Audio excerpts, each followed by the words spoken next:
This week on Act Out, it costs a lot of money to be poor, and when it comes to accessing potable water, that adage still rings painfully true. Furthermore, your identity more often than not dictates your access to basic human rights. A quick look at Flint proves that point. Next, the floodwaters are rising, and what's in them is the kind of terror that you don't even read about in the Bible. Finally, this Energy Charter Treaty holds a quarter of the world's climate legislation in its corporate clause, and it's out for more blood and oil. From tweets to marching in the streets, this is Act Out. Rockets! Brigade! Bulldozers swarm outside the checkpoint gate. A noise flash broke the hush and blew me into the street. I awoke next to the body of my baby. No! Welcome to Act Out. I'm Eleanor Goldfield, and this is your tipping point. A new World Water Development report from UNESCO released earlier this month shows that, globally, those who are poor or marginalized because of their identities pay far more than the rich to acquire clean water. With regards to poverty, a driving force is simply the unwillingness of governments to pay for the infrastructure that not only addresses water access, but also proper sanitation that ensures access to clean water. As pointed out by Editor-in-Chief Rick Connor of UNESCO, the misperception is that they, the poor, don't have water because they can't afford it. And that is completely wrong. With some spending up to 30% of their salaries on water, he told the Thomson Reuters Foundation. Indeed, the majority of the world, about 4 billion people, experience severe water scarcity during at least 1 month of the year. And when that's the case, it has to be a lot more than just a few people that are cheekily skipping a water bill. And as noted in the report, it's not just about being poor, it's about who people fundamentally are, their identities. Across the world, your access to the human right of water is largely based on factors such as gender, age, poverty, ethnicity, sexual orientation, disabilities, religion, socioeconomic class, and geographic location. For example, when paid and unpaid work, such as fetching water and providing domestic care, are combined, women in developing countries work more than men, with less time for education, leisure, political participation, and self-care. At the same time, many societies deny women the access to productive assets, such as the right to land, often linked to access to water. In short, women are expected, and do, hold up entire communities without access to basic human rights such as water and food, or the means to acquire them, i.e. capital. It's no surprise, then, that multiple studies and reports have shown that when women and girls are educated, not only do they fare better, but their entire communities fare better, linking the progress of global human rights to the very localized empowerment of girls and women. And just as women are at a disadvantage in the home communities that they support, they are also at a disadvantage in the refugee and immigration contexts as well. Women represent half of the 19.6 million refugees worldwide, and the majority in protracted displacement. Furthermore, they face further oppression via sexual assault, sex trafficking, and exploitation, both during their journeys and once they arrive in a host country. And as forced migration continues to rise due to armed conflict, persecution, and, of course, climate change, the fate of millions more women is precarious at best. And although women refugees represent a double whammy that pushes them further down the rung of water accessibility, migrants and refugees in general represent a pretty understandably large contingent of the water insecure. And as more and more people move, the problems of poverty, inequality, urban population growth, poor land use, and, of course, shitty governance in host as well as home countries only exacerbates the prevalence of water insecurity for everyone. Although this reality often leads to a rise in anti-immigrant or anti-refugee sentiment by the single-digit IQ'd, the issue is a foundational one, namely our system. Another report finding shows that comparatively lower levels of access to water and sanitation services can be observed among ethnic minorities and indigenous peoples. Indeed, indigenous peoples account for roughly 5% of the world's population, but represent 15% of the world's poor, meaning once again that they lack the necessary capital to acquire basic human rights, such as water. It follows, then, that we not only see indigenous peoples at the forefront of global fights for clean water, but that we see their traditions and their ideologies challenging the base idea that one should need capital to access water.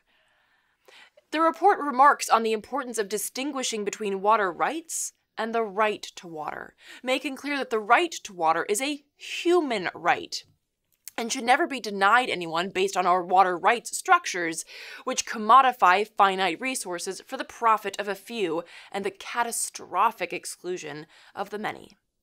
So here again, we see that in talking about one issue, we inevitably veer into many other issues, and we come at last to the foundation of the problem that gives rise to all others, the global capitalist economy. And just as we cannot talk about issues in siloed whispers, we cannot successfully address these issues unless we address the very systems they exist in.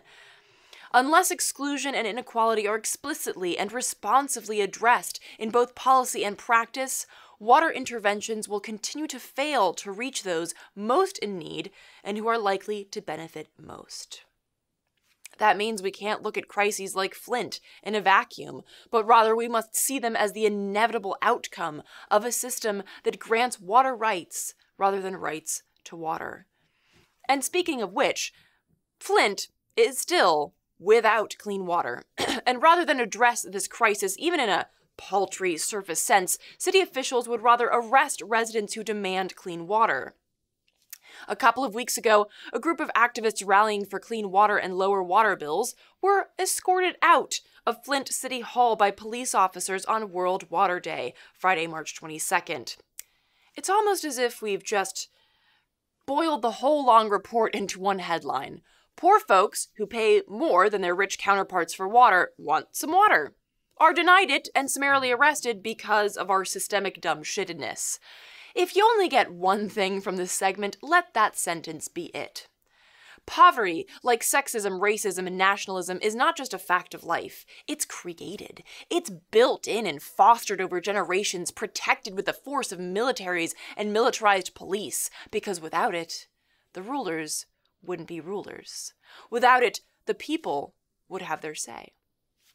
And I'm not going to wax poetic about how if we just ousted capitalism, we'd all have rivers of fresh water running through our living rooms. That time, if there ever was a chance of it, is long gone. Water scarcity is a fact of the present and definitely the future, and we have to reckon with that.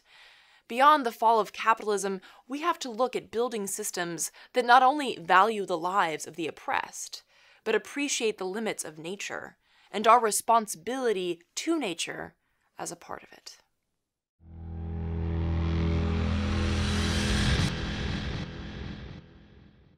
Water, water everywhere, but not a drop to drink. Coleridge couldn't possibly know when he wrote the rhyme of the Ancient Mariner how prophetic he was being. Last week, we covered the Solidarity Aid response to the floods in Nebraska, and this week, following our last segment on access to water, we're taking a look at the Spring Outlook from the National Oceanic and Atmospheric Administration, or NOAA. In the report released on March 21st, NOAA predicts that nearly 2/3 of the lower 48 states face an elevated risk for flooding through May, with the potential for major or moderate flooding in 25 states. More than 200 million people are at risk for flooding in their communities. 200 million. The U.S. is a country of roughly 320 million, and I'm no mathematician, but to me, that sounds like the majority of U.S. residents. But Eleanor, what the hell does this have to do with Coleridge and undrinkable water? Well, quite a bit, as it happens. Because one might be tempted to think that, oh, well, if there's so much rainfall that our streets are literally flooding, at least one upside will be that we'll have plenty of water, right? Unfortunately, the opposite is true. Floodwaters very often actually restrict access to potable water.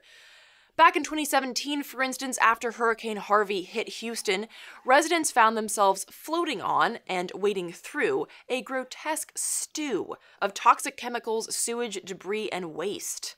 Between petroleum and chemical plant runoff, plus several Superfund sites leaking lead, arsenic, and other carcinogenic compounds, severe health risks were literally flooding into people's homes. Officials had the helpful idea of telling folks, avoid floodwaters, as if that's something that we wouldn't do anyway if at all possible. Meanwhile, the CDC hosts a web page that warns folks of the dangers associated with coming into contact with floodwaters, which include hazardous and/or radioactive waste, downed power lines, sharp objects such as glass or metal fragments, and stray animals such as rodents and snakes. Now that is some shit that you don't even read about in the Bible. I mean, where are all the religious nuts on this one? God is talking to you. Dude must be pissed at how we're behaving. I mean, he's sending radioactive, electrified floods with pointy shards of glass and snakes in them. If you're into religious signs and that doesn't strike a chord, I honestly don't know what the hell will. And aside from the worse than biblical floodwaters rushing through your town, let's say that you're one of roughly 43 million Americans who uses well water, 99% of which comes from groundwater. Well, right out of the gate, pre-flood, more than 20% of you have contaminated water. According to the USGS, 23% of well water in the United States contains contaminants. And again, that's pre-flood. But take, for instance, the current and future flooding in the Midwest, and you have the potential for widespread groundwater contamination that could bring raw sewage from overburdened treatment plants, animal waste and pesticides from farm fields, and spilled fuel to 1 million private wells that supply drinking water to huge swaths of the rural Midwest. And if Houston's response is any indication of how cities will address these poisoned wells, we're screwed. After Hurricane Harvey hit Texas, Dr. David Percy, Houston's director of emergency medical services, told the press that in the city of Houston, we have folks that use well water, but we strongly recommend against it. And this will sound awful. We don't take responsibility for it.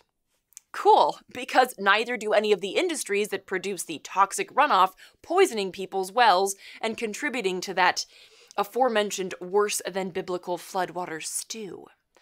Indeed, back in 2017, NRDC filed 2 lawsuits against the EPA due to their failure to hold polluters accountable for the chemical runoff polluting waterways after storms. And that's hardly the first time that this issue has been raised. And rest assured, it'll be raised again. But unfortunately, no amount of lawsuits can bring back potable water. No amount of legalese can save millions of wells from toxic floodwater sludge. As we stare down one record-breaking flood after the other, compounded by extreme droughts, migration, and conflict, we have to be very real about legitimate solutions.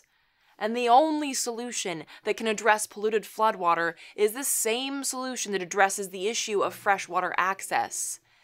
Infrastructure and policy that places the needs and rights of people and planet over the profit motives of industry. Once again, it's about the right to water, not water rights.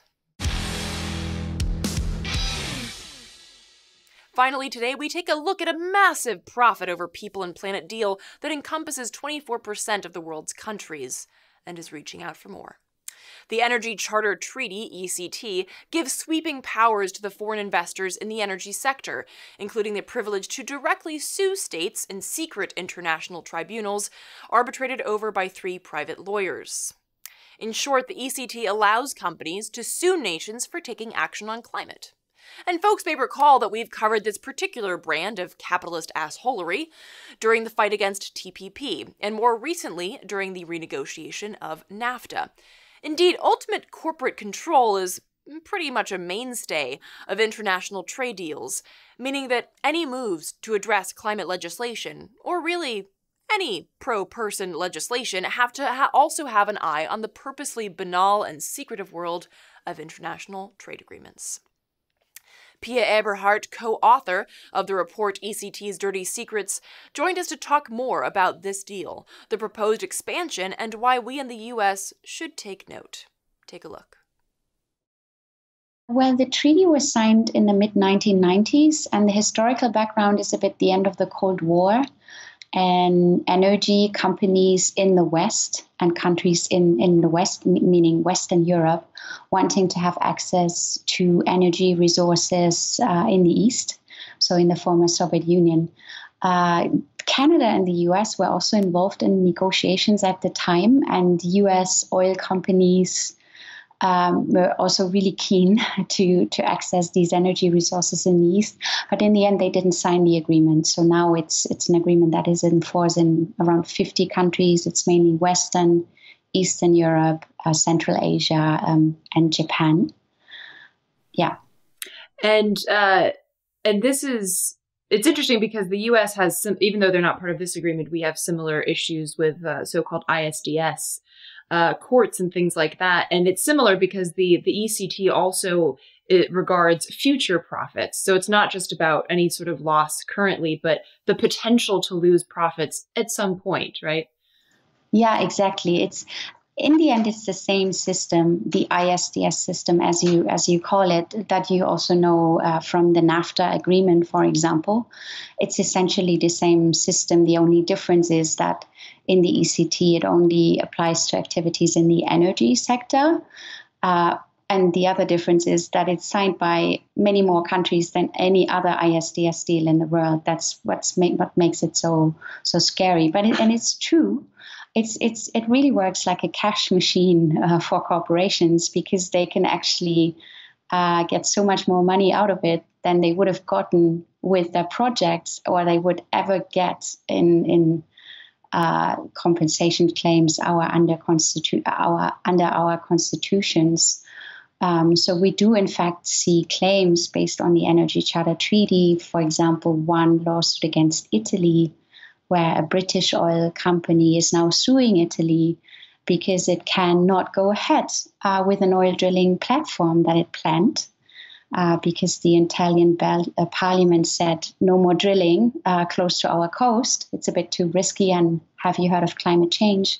And this company, while it invested it's a lot of money, but it invested only around 40 or 50 million, it now wants something like 350 million back from Italian taxpayers. So yeah, it's really it's good money that's in this regime for corporations. Yeah, and you wrote that there's roughly 35 billion in pending lawsuits, which is more than the GDP of many countries, and more than the estimated annual amount needed for Africa to adapt to climate change. And you also note that figure is likely higher because there's obviously not a transparent system that the ECT has. So I'm curious, how do countries fight this, and why not just say, you know what, screw you. No, we're not even going to pay attention to your stupid tribunal. Like, we're a sovereign country. We're not going to do this anymore. Well, the problem is that the enforcement system behind this regime is really powerful. It's backed up by, like many other international agreements that nearly all states in the world have signed. So when you actually lose a case, it means that the judgment, the ruling, can be enforced everywhere in the world. So wherever you have a bit of money lying around in another country, then the investor can go to that country's courts and that money can be taken away from you. So this is why we see countries usually pay. What they try to do is to renegotiate the sum so that they pay less, but they do pay. On the other hand, we also see countries in recent years that are getting out of ISDS. We have South Africa, India, recently Tanzania, Indonesia. So a number of countries that have said, well, wait a minute, we signed these agreements in the 90s. We thought they would be good, they would bring investment, but we found out they didn't. And on the other hand, they brought us these very expensive and crazy lawsuits against public interest measures. So we don't want to be part of them anymore, and we want to leave. And some countries have started doing this. And I guess it's up to us, to put pressure on other governments to do exactly the same. So how would one go about leaving the ECT, since, as you noted, they're oftentimes combined with other existing trade deals? What would that look like to leave? Well, we already have a country that left a couple of years ago. Italy left, also after it was sued for the first time under the agreement. Legally, it's not so difficult. When you've been in that treaty for a while, like most countries have, because they have signed it in the mid-90s, you basically tell the Secretariat we're out. And that leaving, becomes effective a year later. There is a catch-up, like a clause which we call the zombie clause in the agreement that then still allows investors to continue suing for a while, but that will come to an end too. Yeah, I know, it's crazy. But so you can actually leave. It's really a question of political will. And obviously, many of these countries also have energy companies that on the other side benefit from this agreement when they sue other countries. So what it comes down to internally in every country is really a fight between different interests, between big business and other societal interests. But the example of Italy and also other countries leaving other treaties shows, that it is possible to build up enough public pressure for a government to leave. And what I also found interesting and very depressing that you also noted was that there are dozens of countries that are considering joining ECT now. First question is obviously why, like what incentive are they given to sign on? And second of all, like how are people fighting this and trying to stop the new sign-ons? Well, one of the reasons why we did the report was that there is hardly any awareness about this expansion process of the Energy Charter Treaty. And this really has to change. So civil society in these countries, the media and politicians really have to be informed, which is currently not the case. The process is largely driven by energy ministries in these countries, and not that they don't do a good job, but they are generally not the ministries who know ISDS and the impacts it can have on public budgets and public interest legislation. But it's the energy ministries that the Energy Charter Secretariat in Brussels, which is behind this expansion push, is reaching out to. So I think on the one hand, there is a lack of awareness of the actual legal and financial risks in signing this agreement. And that comes along with a promise that is old and fake, but it's still being made. And that is the promise that by signing such an agreement, you will attract investment as a country. And the candidate countries are many countries in Africa, Asia, Latin America that do have problems with energy poverty, where people simply lack access to electricity, for example, and also countries that long for green energy investments. And this is what the Secretariat promises, even though we know from historical experience with these agreements that what they actually do is really not attract investment. There's no link between signing such deals and then, wow, here the money comes in. And certainly not from green energy groups. Certainly not, because the agreement treats oil investments in the same way as it treats solar, wind, right, and wave investments. Yeah. So this is, I guess, this is another reason why we were so interested in this agreement, because like other deals that contain ISDS, it's just really dangerous in times of climate change, where countries try, or at least some countries try, to get away from fossil fuels and to reorganize their energy system. And this process requires a lot of regulations and re-regulations, and obviously it will mean taking some of the profits away from oil and gas and coal industries. And if you, at the other hand, give them these really powerful legal privileges, this will make this process so much more tricky and basically unaffordable for the public. It will basically scare away governments all over the world from just trying, new renewable policies, because it's clear when you try something new, you have to correct errors. Something goes wrong, you have to have a lot of regulatory space. And that's the effect of the Energy Charter Treaty. It's just shrinking that space and will make the energy transition really more difficult than it already is. One of the things in the US that we talk about with in terms of those energy companies is like, oh, well, they'll just stop making money off of oil and gas because it's not as expensive anymore. And then these companies will have to switch because it won't be economic. But if they have the ability to then just sue people and make money, then they're kind of bolstered and then they can keep doing oil and gas. And so it's really like a very dangerously interconnected system there, even though the US hasn't signed on to ECT in particular. Exactly. I mean, even for people who live in a country that, for example, hasn't signed on to the Energy Charter Treaty, I would really recommend to get involved in the movement against ISDS more widely, because the system is really wounded. It's crazily dangerous, and it's constantly being expanded, or there's always a risk of expansion.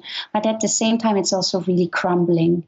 I mean, countries are getting out of the agreement. There has been massive opposition in the North and the Global South in many countries around the world. So yeah, I would invite everyone to just join this opposition, whether it's in the US, in Canada, or elsewhere. Yeah, and as you noted, I think what's particularly powerful about ECT is that it's specific to energy, and the fact that climate change is the most pressing issue of our time. I think that really lends itself to speaking specifically about ECT and saying that what this makes it, we can't possibly combat climate change if our hands are tied in a corporate court. To read the full ECT's Dirty Secrets report, visit energy-charter-dirty-secrets.org. And that will do it for this week's Dose of Dissent. Thank you so much for watching. Please spread and share this with all of your friends, foes, and people that you don't know. Please make sure that you sign up for our newsletter. It is the best way to stay up to date on this show and any interim updates. To those who have donated, thank you so much. Please keep spreading the word in order to ensure our ability to keep acting out. From the Devil's Den, good night and act out. And real quick, to keep independent, non-corporatized media like this show going, visit patreon.com/actout.